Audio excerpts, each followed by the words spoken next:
Приветствую вас на канале Таро Флёр. Сейчас мы посмотрим расклад на картах, какой или какая вы в отношениях. У нас будет три варианта для выбора: первый, второй и третий. Выбирайте понравившуюся вам карту и слушайте расшифровку. Итак, первый вариант.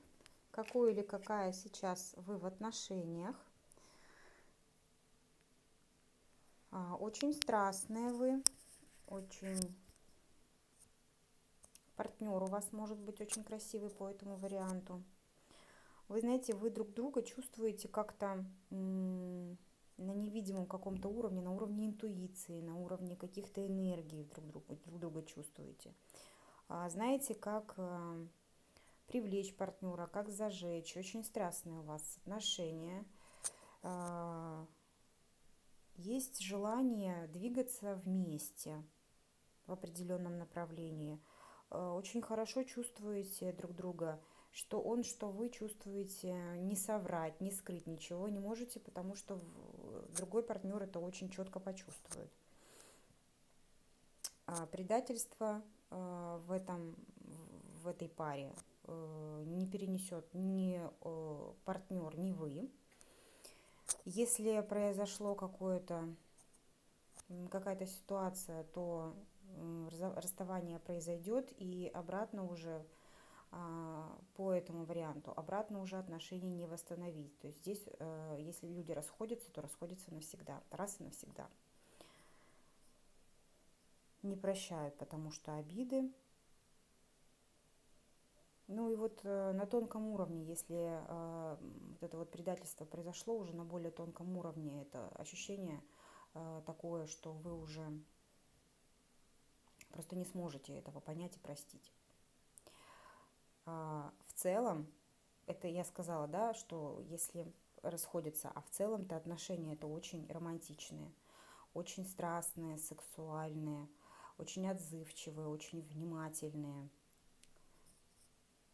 Если не так, то нужно сделать так, чтобы было именно так. Для этого почувствовать именно интуитивно своего партнера, понять не умом, а понять именно чувствами, что ваш партнер хочет. И тогда у вас все получится. Второй вариант. Какой и какая вы в отношениях? По этому варианту вы очень легкие, очень веселые, очень активные, жизнелюбивые. Очень все у вас в отношениях очень просто все. И с партнером тоже вам легко и просто. Очень четко понимаете, что не так, как исправить. Вы это видите. Как-то, знаете, даже может быть опыт, конечно же, его никто не отменяет. А вы, может, даже и без опыта можете понимать, каким образом в отношениях решить ту или иную проблему, тот или иной вопрос, который возникает. И мало того, что вы можете видеть, как это исправить, вы можете это исправить. В большинстве отношений люди сходятся и, попадая, может быть, на какие-то недостатки друг друга, не могут простить или не могут понять, то по этому варианту, в этом партнерстве, вы тот человек, который может изменить. Вы можете изменить себя, вы можете как-то повлиять на партнера, при этом не давя, не изменяя его. Как-то вот вы ему сможете это объяснить, что ему как-то нужно измениться, и он это поймет. Есть такая возможность у вас, есть такой дар. Самое главное вам не уходить в уныние, не быть безответственными, не зацикливаться только на себе. Да, может быть, еще на внешности, да, как-то вы слишком чрезвычайно вот зацикленность на себе, и может быть зацикленность на внешности, что вот вы хотите как-то очень чрезвычайно хорошо выглядеть. Обращайте внимание на окружающих вас людей. Партнер рядом с вами, он также требует и нуждается в вашей легкости, в вашем внимании. И вот отсутствие какой-то ответственности, потому что так вот вам проще, да, может быть, легче заняться собой, нежели как-то попытаться изменить кого-то.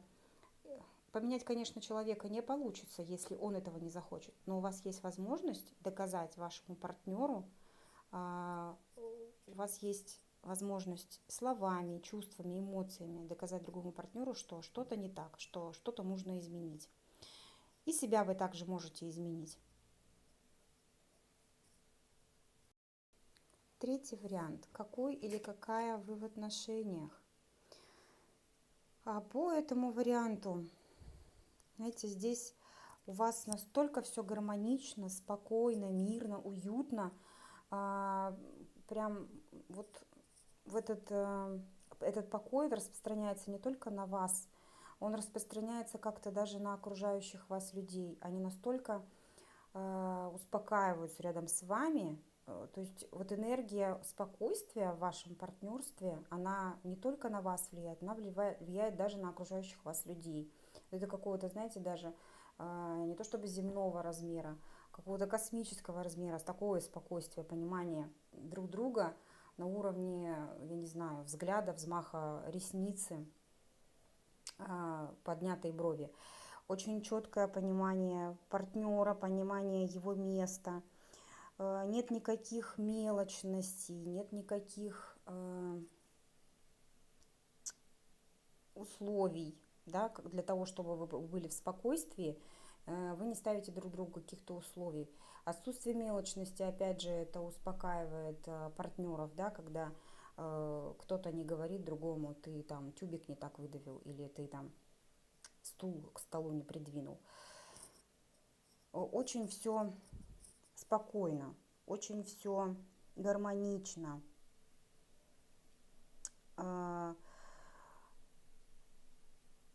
Чувствуется даже свобода какая-то, да, вроде он и есть человек рядом, с ним так спокойно, что как будто его вроде и нету. Но тем не менее, человек рядом, человек, который в любой момент поддержит, поймет, что нужно поддержать даже без слов. Знаете, минус этих отношений может быть в том, что нужно переходить на уровни в отношениях разные. Какие могут быть уровни отношений, да? Ну, это могут быть встречи, допустим, потом брак, потом, допустим, покупка совместного жилья, допустим, дети, да, это разные уровни отношений, разные уровни ответственности в отношениях. И вот если вы в паре не переходите на вот эти вот уровни, да, увеличивающие ваше совместное проживание, увеличивающие вашу совместную ответственность друг за друга, за окружающих, за вашу семью, то такие браки долго не держатся, к сожалению, потому что когда на одном месте топчешься, как по кругу ходишь, а ничего не происходит. И когда ничего не происходит, человеку хочется, естественно, что-то поменять. Вот.